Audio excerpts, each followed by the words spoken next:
Monument aux dévoués, il entre ainsi dans les jardins de Matthieu pour officier le dépôt de gerbe. Le chef de l'État. Ensemble. Garde à vous.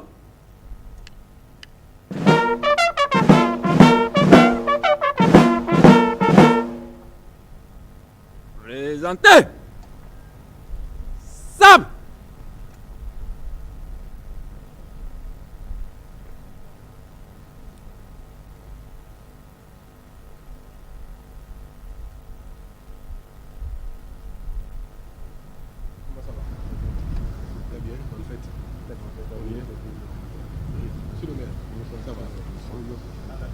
Des autorités du département du littoral, le préfet du littoral, maître Alain Oronla, le maire de la ville de Cotonou, que le chef d'État a salué. Il salue aussi les officiers paramilitaires et militaires qui sont à l'accueil.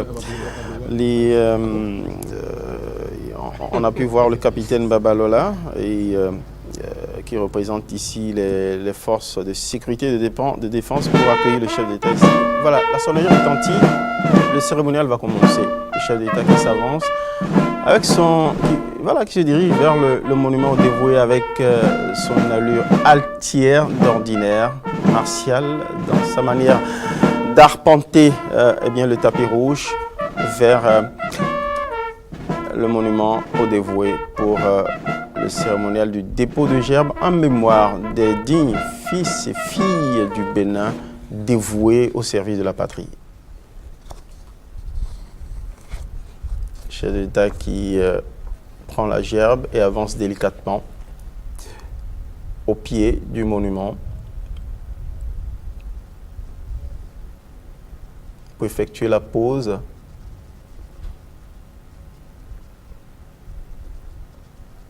La sonnerie, il y a une sonnerie solennelle qui va retentir pour marquer, ponctuer ce moment.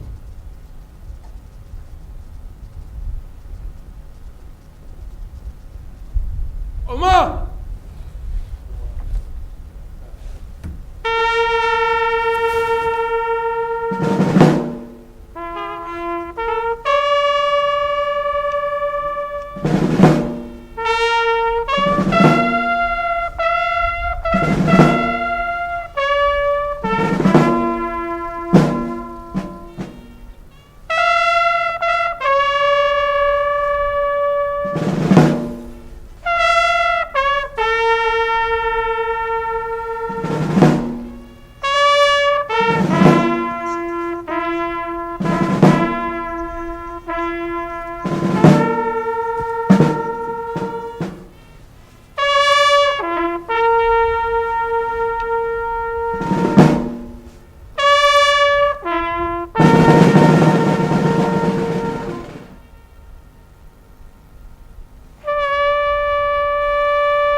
Estelle Pazou, le chef de l'État va se retirer justement du monument au dévoué. Voilà. Après le dépôt de la gerbe, je suppose que maintenant il va se rendre du côté du commande-car. Exactement. Qui est placé. Sur le boulevard de la Marina. Exactement.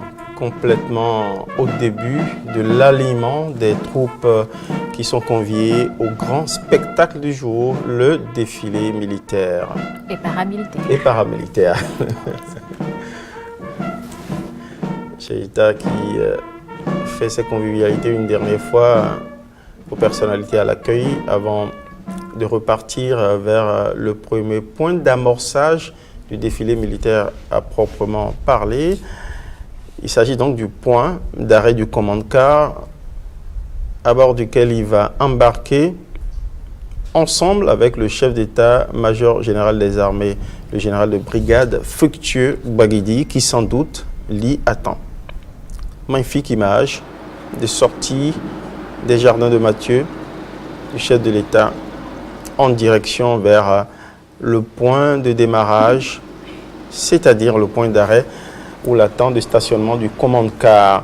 Un petit mot qui est conduit au pied, à hauteur, à l'accueil, la vice-présidente de la République, Madame Tchabi Mariam Talata, vice-présidente de la République, grande chancelière, qui va accueillir... Et donc le chef voilà. d'État nigérien qui descend Absolument. de son véhicule. Sous les ovations. Ouais. Le ministre d'État Abdoulaye Abdoulaye Biachane, Biachane, chargé de la coordination de l'action gouvernementale, le le ministre ministre des des Affaires étrangères, aussi à l'accueil. De véritables vivats, il a du succès. Un accueil ici. chaleureux. Un accueil très chaleureux.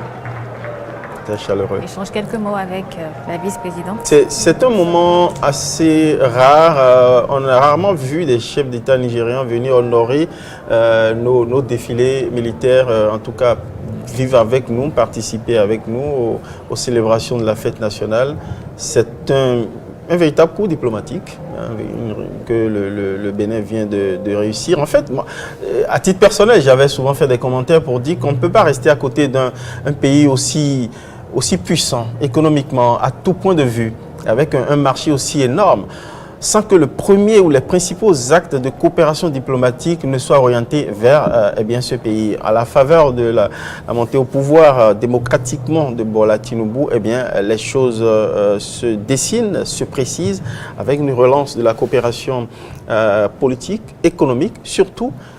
D'ailleurs, cette visite a été précédée par une délégation de la douane nigériane, conduite par, justement, je vous vois opiner, du chef, monsieur le contrôleur de première classe, Rouillet. On va revenir là-dessus après la cérémonie, le défilé. On a d'ailleurs un élément témoin qu'on va commenter, justement à travers les anges motorisés, au premier plan, au premier rang. C'est les derniers passés, justement. Voilà. Et comme il doit arpenter tout le boulevard, tout le théâtre, il faut bien qu'il commence justement par ceux qui sont alliés en dernière position pour remonter jusqu'au tout premier par où le défilé militaire va s'ouvrir. Vous l'avez indiqué, c'est par la fanfare, c'est ça? Oui, la musique de la police d'abord. Voilà. Et après, il y a le drapeau et sa garde, le carré d'as. Après le carré d'as, nous avons les écoles qui vont défiler. Et maintenant, les forces paramilitaires, en commençant par l'école le prétendant militaire, l'école de la police, et la douane, les eaux et forêts. On voit les très beaux engins, les grands trucks de l'armée, ceux qui servent les travaux, les opérations du génie civil, mais également d'autres. Je vous laisse le soin de nous les décrire, c'est vous qui les connaissez le mieux. Chaque fois qu'on aura le privilège de les voir en gros plan, par les exploits du réalisateur sur place, Timothée Riyomi.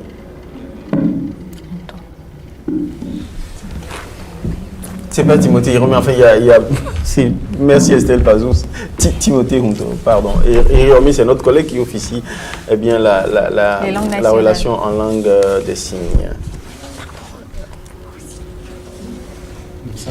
Le génie militaire, si vous permettez, a deux composantes essentielles. Il y a le génie arme et le génie service. Et vous voyez, le temps de revenir sur les ingénieurs du génie militaire, ce sont des chars avec le canon qui interviennent sur les théâtres. Oui, c'est des véhicules blindés. Des véhicules blindés. Oui. Je vois votre sourire, pas ma méprise. Voilà, non, mais c'est pas. C'est vous qui les maîtrisez bien. C'est justement la différence entre les chars et les véhicules blindés. Oui. J'ai vu des canons. Hein. Oui. En fait, le terme char, en fait, c'est des véhicules d'un blindé d'ailleurs, d'abord, et qui sont sur des chenilles. Qui roulent sur des chenilles.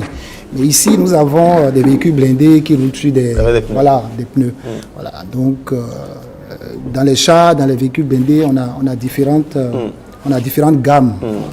Là, l'image, j'ai vu des bérets rouges, des bérets verts. Quelles sont les forces? C'est la garde nationale ou l'armée de l'air, les bérets rouges qu'on aperçoit? Quels sont les trucs qu'on aperçoit en bérets rouges là? C'est la garde nationale. La garde nationale. Et ensuite, l'armée de terre qui est là. Oui. Les verts que vous voyez comme ça. Non, vous allez voir, béret bleu marin là. Le bleu est arboré par la navale. C'est cela? La marine nationale. La marine nationale. Et l'armée de l'air. L'armée de l'air aussi. Oui. Après, il y aura des signes distinctifs pour pouvoir faire la différence.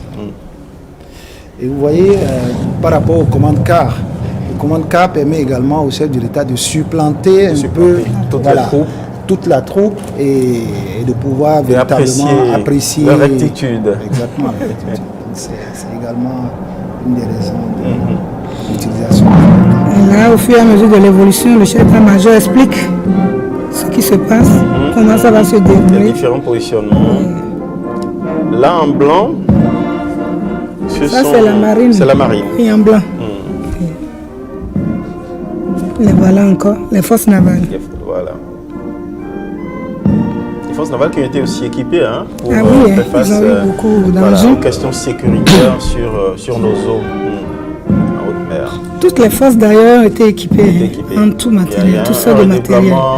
Sérieux de l'effort de guerre. Oui. En matière de technologie, aujourd'hui, on parle de marine nationale. Marine nationale. La marine nationale, l'armée de l'air, C'est ça. l'armée de terre, la garde nationale. Parce que c'est important aussi en matière de Et il y a eu technologie. beaucoup de formations dans ce sens pour faire face vraiment au terrorisme.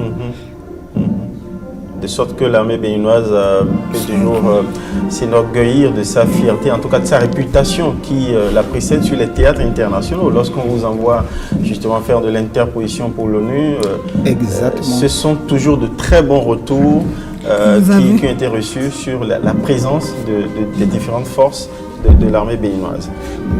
Vous savez, les gens font souvent cette mauvaise blague-là avec notre armée. On dit, oui, votre armée, vous dites votre armée est professionnelle, mais elle n'a jamais fait de guerre. Donc, non, comme vous l'avez dit, sur les théâtres, aujourd'hui, voilà, tous les déploiements ne sont pas forcément sous le chapitre 6, maintien de la paix, mais il y a des déploiements sous le chapitre 7, l'imposition de la paix. Là, en matière d'imposition de la paix, c'est de la guerre. Vous comprenez, c'est de la guerre.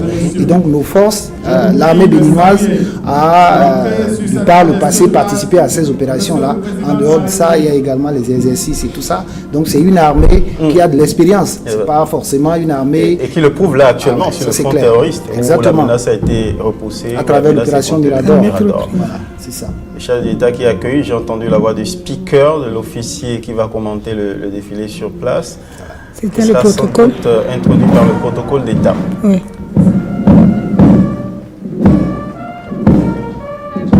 Pour saluer le gouvernement national.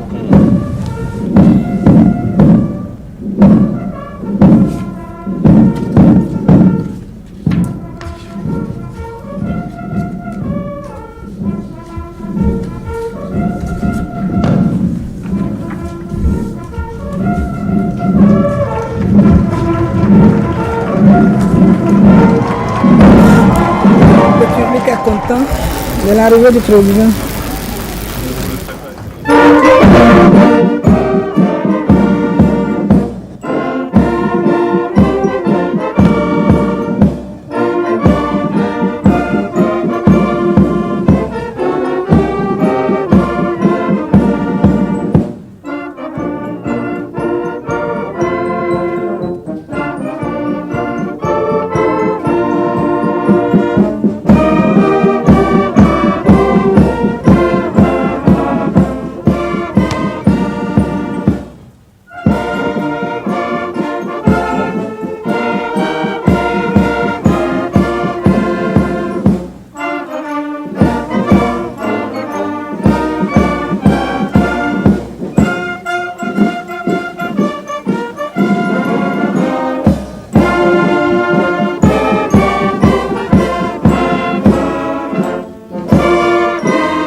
Une musique de Jonas Pedro, Mon cher pays, exécutée ici pour introduire le chef de l'État, accompagner le chef de l'État jusqu'à la tribune officielle pour rejoindre ses invités,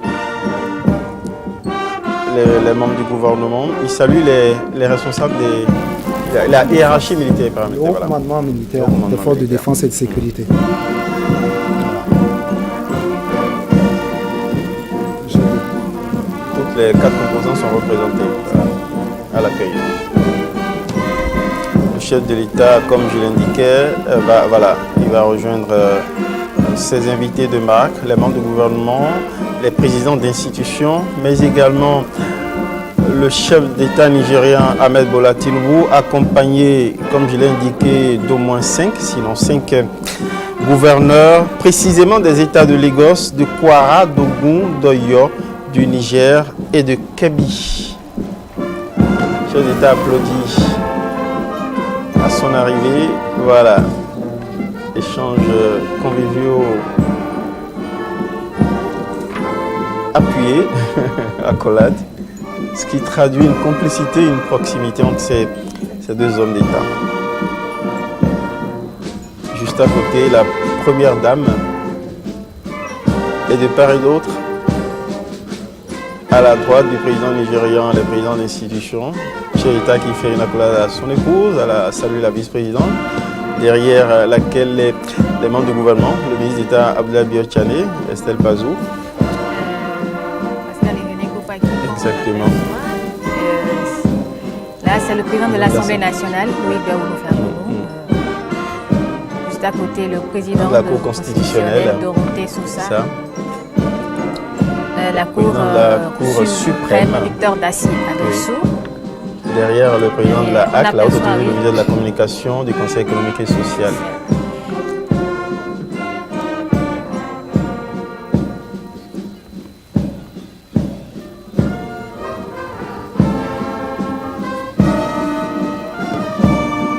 Chef de l'État qui invite tout le monde à s'asseoir. Les deux hommes les deux hommes d'État de vie, visiblement très ravis de se retrouver